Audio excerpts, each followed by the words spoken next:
Kusman mendapat julukan ahli neraka oleh Rasulullah Shallallahu Alaihi Wasallam, padahal ia adalah salah satu sahabat Nabi yang ikut serta berjuang di perang Uhud. Kusman pun disebut sebagai orang munafik. Pada awalnya, Kusman tidak ingin ikut kaum muslim untuk perang Uhud, karena ia sakit hati atas perkataan Rasulullah yang mengatakan bahwa ia adalah ahli neraka. Keesokan harinya, kaum perempuan Bani Zafar datang dan mencela Kusman. Hai Kusman, orang lain keluar ikut berperang, sedangkan engkau berdiam diri saja di rumah. Apakah kau tidak malu? Mestinya kamu merasa malu, karena hanya berdiam diri di rumah seperti perempuan. Kusman tidak menjawab sepatah kata pun dan memilih menghindar, namun perempuan-perempuan itu mengejar dan berkata lagi. Sungguh kau seperti perempuan, kaummu pergi untuk berperang, sedangkan kau duduk-duduk nyaman di rumah. Setelah mendengar berulang kali cacian dari kaum perempuan, Kusman merasa marah dan harga dirinya terbangkitkan. Ia bergegas masuk rumah dan keluar lagi membawa pedang, tombak, dan perisainya. Kemudian, ia menunggangi kuda miliknya dan menuju Uhud untuk menyusul Rasulullah Shallallahu Alaihi Wasallam.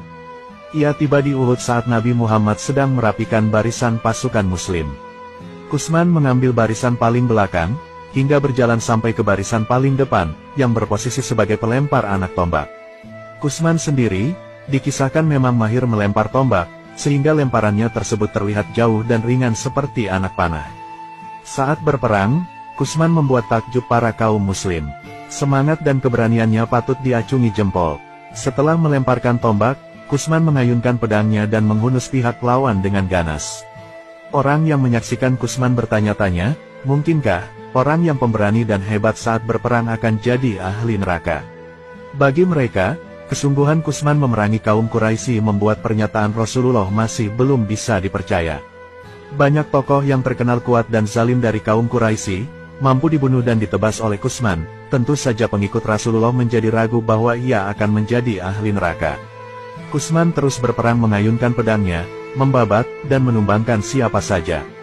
Dalam telinganya, masih terngiang kecaman dan celaan para wanita yang mengatakan ia seperti perempuan.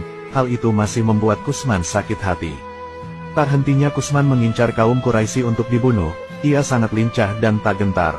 Saat kaum Quraisy mulai berkurang, harta peperangan atau ghanimah ikut berjatuhan. Saat dirasa menang, kaum muslimin memunguti ghanimah tersebut.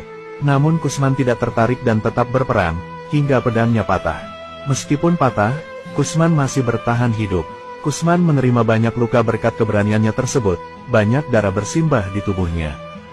Qatadah bin An-Nu'man mendekati Kusman dan memberi selamat pada Kusman, bahwa ia akan mendapat kesyahidan. Kusman berkata, "Demi Allah, aku tidak berperang karena agama, tapi, demi harga diriku." Kusman terdengar sangat lemah dan kesakitan, karena tidak tahan ia akhirnya mengambil anak panah dan menusukkan ke dadanya sendiri. Ia pun meninggal karena bunuh diri. Benar kata Rasulullah Shallallahu Alaihi Wasallam bahwa Kusman adalah seorang ahli neraka, dan begitulah kisah pahlawan perang yang seharusnya syahid di jalan Allah. Namun ternyata dia adalah ahli neraka. Astaghfirullahaladzim. Semoga kita dijauhkan dari sifat-sifat munafik seperti kisah Kusman. Semoga kita termasuk umat Nabi Muhammad yang mendapat syafaatnya kelak di yaumil akhir. Mudah-mudahan video ini bisa bermanfaat bagi kita semua, dan bisa kita ambil faedahnya. Amin ya robbal alamin.